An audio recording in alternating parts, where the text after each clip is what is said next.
In the past 2 months, we've moved weapons and equipment to Ukraine at record speed. Drones, grenade launchers, machine guns. We're seeing this incredible, historic flow of weapons coming into Ukraine. Do we have any sense as to where they're going? We don't know. There is really no information as to where they're going at all. You know, all this stuff goes to the border, and then kind of like something happens, it kind of like 30% maybe reaches its final destination. 30%? Are you concerned about weapons getting into the wrong hands? I don't care at all whether that happens. What sort of a unit do you command? Can't say. Okay. You know, there are like power lords, oligarchs, political players. One of the biggest targets are convoys like this transporting weapons.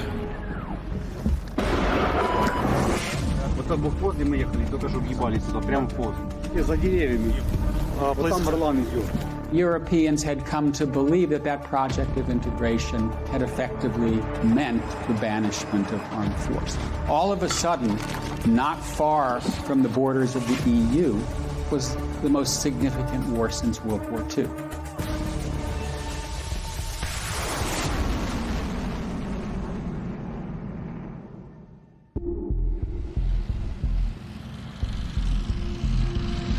So this is a NATO exercise happening in Lithuania, which is effectively the eastern flank of the entire alliance, effectively the front line. And exercises like this have been happening for quite some time, but have taken on much greater urgency. Outside the borders of Ukraine, NATO countries are on alert as they strike a fragile balance between providing support to Ukraine and preventing a full-scale war between Russia and NATO. My intent for today is twofold. First, to see the successful integration of the German reinforcement troops we sent in March, based on the, of course, war in Ukraine. For me, it's absolutely clear Germany will remain committed, not only in the EFP business, but also in NATO. This admittedly feels like a little bit of a dog and pony show, almost like an open house or a showcase of all the weapons that are being purchased and sent into Ukraine. I think that we're arguably at the most dangerous point since the Cuban Missile Crisis. NATO is not directly at war with Russia, but a nuclear-armed Russia is at war with a NATO-armed Ukraine. And it's conceivable that that war could widen. We don't know. But this is a hot war, not a cold war. And that's why it makes it so dangerous. Ukraine and Russia have been at war since 2014, when Russia occupied Crimea, and Russia-backed separatists occupied the Donbas region of Ukraine. But the full-blown invasion in 2022 and the images of Russian tanks en route to the nation's capital of Kyiv shook the West to its core and galvanized the U.S. and Europe to ship an unprecedented level of military aid to Ukraine.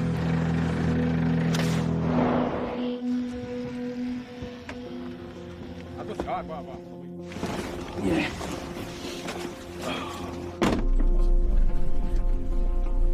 So how long have you been moving supplies into country? Since summer 2014. This whole thing, if you do it like according to the book, it takes 4 or 5 days. And I mean, we don't have that time. And yeah, we go now. Welcome to Ukraine. Yeah. Jonas Ullman and his team work for the non-governmental organization Blue Yellow. While weapons are pouring in, frontline fighters also need supplies like body armor, helmets, and other tactical gear. NGOs like Blue Yellow help fill that gap. We're just a few feet from the border. As soon as we came into the country, the convoy is starting a series of drop-offs. This moment, there's a huge lack of body armor. We're handing out like maybe 20, 30, 50. They will just distribute it in their networks. Different units. Yeah. Frontline soldiers don't have body armor? Yeah. Sure.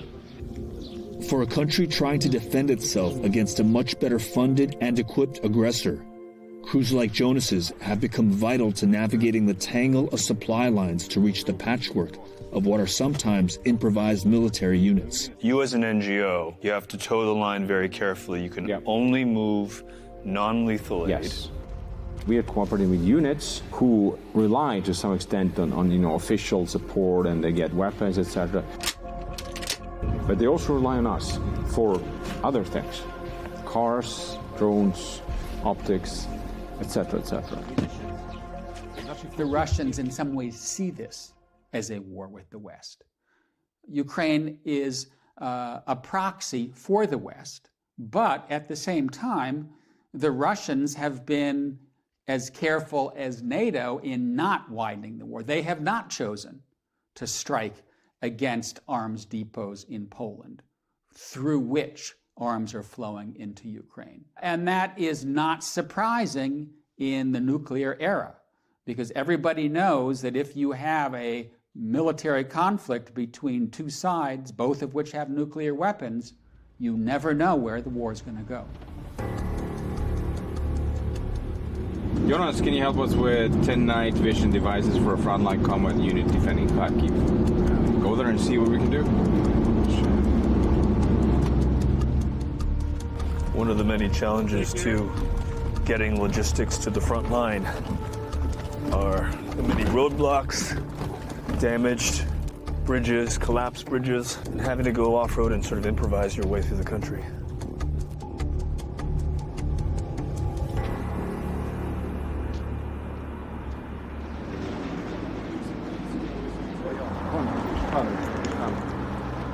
Короче, вот для тебя Стёза что-то есть. This woman, who asked that her name be withheld, is part of a network of civilian volunteers who are aiding in the war effort and act as links between groups like Jonas's and local soldiers. Коллиматоры есть. Да, коллиматоры давай. А планок Пикатини нету? Ну давай коллиматоры пусть ищут планки, потому что просят для ближнего боя. How critical are these supplies?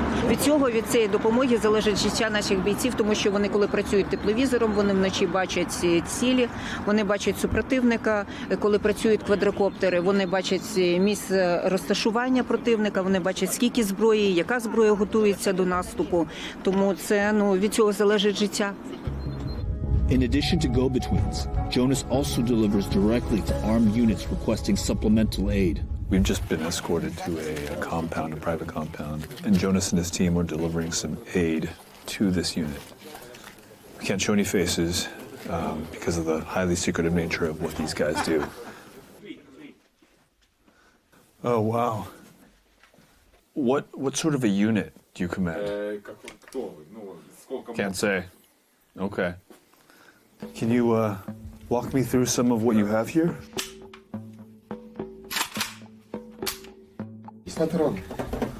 And then what do you have over here? Что-то такое. Это танковый боезапас. Tank. Бронежилетный. Это пока ночной работает, коллиматор одеваешь и русских оккупантов. Можно? Ну, вот это лучше не трогать, это гранатометный заряд. Остальными разминируем.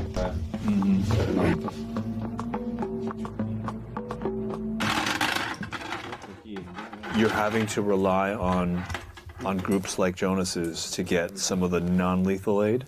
Есть форма, есть автомат, есть пушки, снаряды и так далее. Но, допустим, есть автомат. Вот к нему нужен коллиматор, прицел, к нему нужен лазерный целеуказатель. Это все блеял. In a war where essentially all able-bodied Ukrainian men under 60 join the fight, weapons and supplies are making their way to almost anyone willing and able to use them. This is a war that has tapped into a lot of emotions. And that's why you have Americans, Europeans, others who are joining the fight. Many of them are ex-military. And so you have to show a certain amount of respect for those people who are volunteering, they're putting their lives at risk to help Ukraine defend its own freedom and sovereignty. Is there a downside to this? Yes, because once you get these paramilitary units, it's a more dangerous world where governments don't have control of what's happening on the battlefield.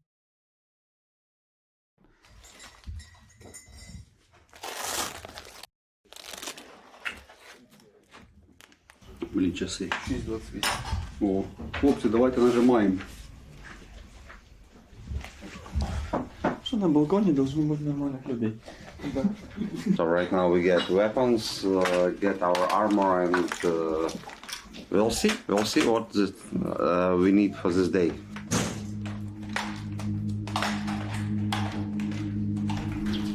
This commander, known as the Greek, and his unit of former civilian and paramilitary fighters will escort Jonas and his crew to the front line. His unit has the firepower to defend the convoy should they encounter ground forces. Роботи нормально? Да, все роботи, да. Я знаю. Все працює, все відробляю. Да. Нищить москалів. Before the convoy gets underway, they rendezvous with another crew to combine supplies headed to the front line. As we follow supply lines, both non-lethal aid and lethal aid, they kind of converge here very, very close to the front.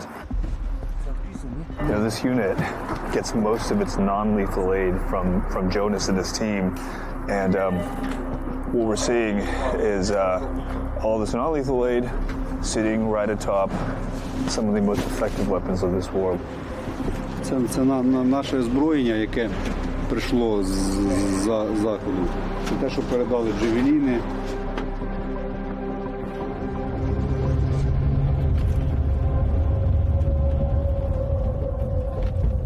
The commander of this unit told us that if they stand still for 5 minutes, even less, they will start to come under fire. They've got to keep moving at all times, and one of the biggest targets are convoys like this transporting weapons.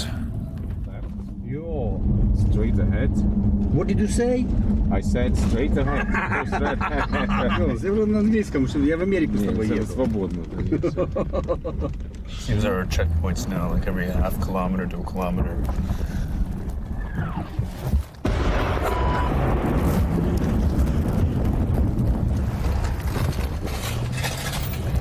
Wow, that was close. Как-то увидели нас. Понял, друже? Вот там блокпост, где мы ехали, только что въебались туда, прямо в пост. Actually see the artillery.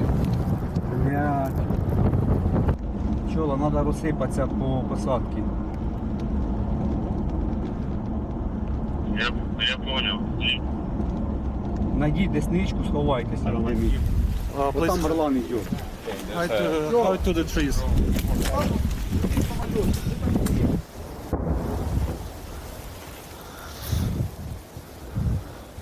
Hearing a lot of incoming and outgoing shelling. Drones overhead. This isn't much cover, but it's kind of all we got here. Тільки що ми їхали, в небі був Орлан. Вони побачили точку, де ми знаходимося, побачили перехрестя, де зупиняються. І туди відпрацювали артилерію. Слава Богу, що не попали. Ми проїхали далі, остальна наша група поїхала вперед, і там їх теж обстріляли. Вони вернулись назад, їх опять обстріляли, вони пробили колесо. Зараз він висить, ми його зараз не бачимо. Шум, його не чути. Нам треба такі прибори, які показують, де летить БПЛА.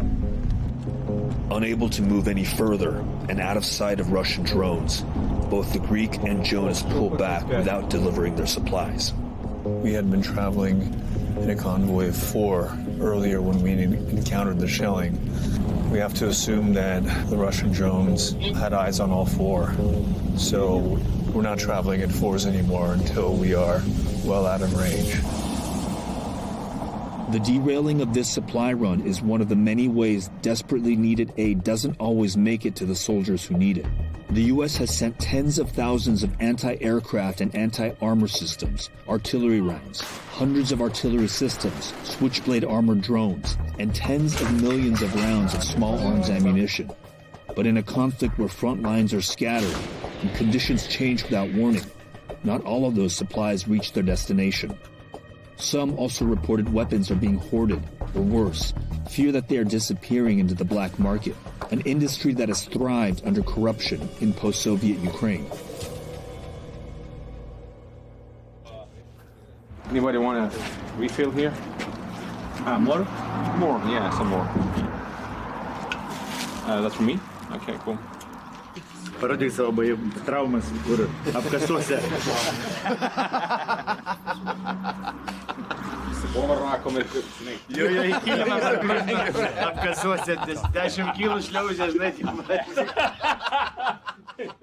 So you're cutting through bureaucracy, you're cutting through corruption. We're going around it. I mean, that's like, we are masters of, going around.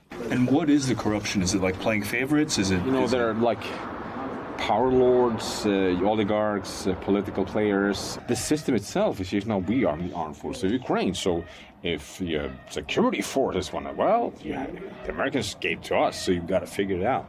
And it's like, it's kind of like power games all day long, basically. Yeah. And so eventually people, they need the stuff, or they are being used, so they go to us. We're gonna see one of the elite drone teams in Ukraine. And they requested something from you? They requested a drone to the fair amount of $200,000, and we bought it for them. And there it is. I see it. Nice, it's great. Mission successfully uploaded. Modern drones have proven to be the most successful tool in breaking frontline stalemates. We have to adapt to that wind. Yes, to it. A former German soldier who asked to stay anonymous is instructing the unit. How transformational have drones been for Ukraine? Already it was clear in 2015 that it's going to be drone war.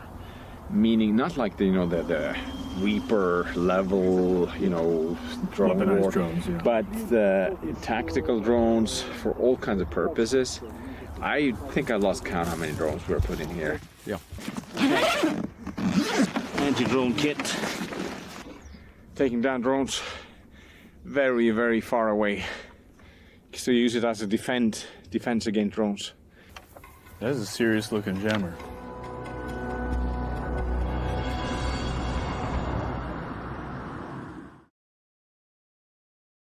If you provide supplies or logistics pipeline, you've got to be able, there's got to be some organization to it, right? The surprise isn't that, all this stuff isn't getting there. The surprise is that people actually expected it to. We're here in the evacuation. Andy Milburn is a U.S. Marine veteran. Unsatisfied with what he felt was a too hands-off approach from the U.S., he made his way to Kyiv after the invasion to train frontline soldiers. I can tell you, unarguably, that on the frontline units, these things are not getting there, all right? Drones, switchblades, IFACs, they're not, all right? Body armor, helmets, you name it. Is it safe to characterize this as a little bit of a black hole? I suppose if you don't have visibility of where this stuff is going, and if you're asking that question, then it would appear that it's a black hole, yeah. Are you concerned about weapons getting into the wrong hands? I don't care at all whether that happens. Of course it's going to happen. It happens in any... if you don't have guys here supervising the pipeline, but that's not my biggest concern. My biggest concern right now is that the guys who need to kill Russians with those weapons get those weapons. We're seeing this incredible, historic flow of weapons coming into Ukraine from the West, from the U.S. and NATO countries. Do we have any sense as to where they're going? We don't know. There is really no information as to where they're going at all. What is more worrying is that at least some of the countries that are sending weapons do not seem to think that it is their responsibility to put in place a very robust oversight mechanism to ensure that they know how they're being used today, but also how they might and will be used tomorrow. Is it appropriate for us to be asking these questions in a state of emergency? You have a country that has been invaded by a larger neighboring force. Whatever it takes to survive seems to be the name of the game. It's not just that it is appropriate to ask this question, it is absolutely necessary to ask these questions, because if we look back, we have so many different examples in Afghanistan and Libya, Iraq, and the situations where weapons that are meant for one purpose at a particular time end up going elsewhere, being used for other purposes. When ISIS took over Mosul in 2014, they came into possession of large amounts of new sophisticated weapons that U.S. forces had left for the Iraqi forces. But, Iraqi forces lost control of the city, ran away, and all that fell into the hands of ISIS. During a Department of Defense briefing in July 2022, a senior military official said that the U.S. is not tracking weapons, but are confident military aid is being used to combat Russian forces. And on July 19th, it was reported that Ukraine created a temporary special commission to track the flow of weapons into the country. I would call it incoherent policy, all right? If the United States policy is to support Ukraine in the defense of its country against the Russian Federation, you can't go halfway with that. You see what I'm saying? You can't create artificial lines, and I would challenge anyone to say otherwise. We're either in or we're not.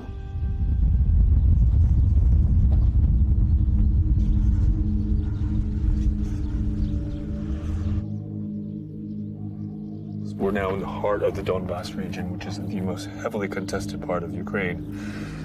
And following the convoy here is particularly unnerving because they've been asking for anti-drone equipment, which tells you that there are drones in the sky. Clearly within artillery range as well. So we probably shouldn't stay here for any longer than we need to.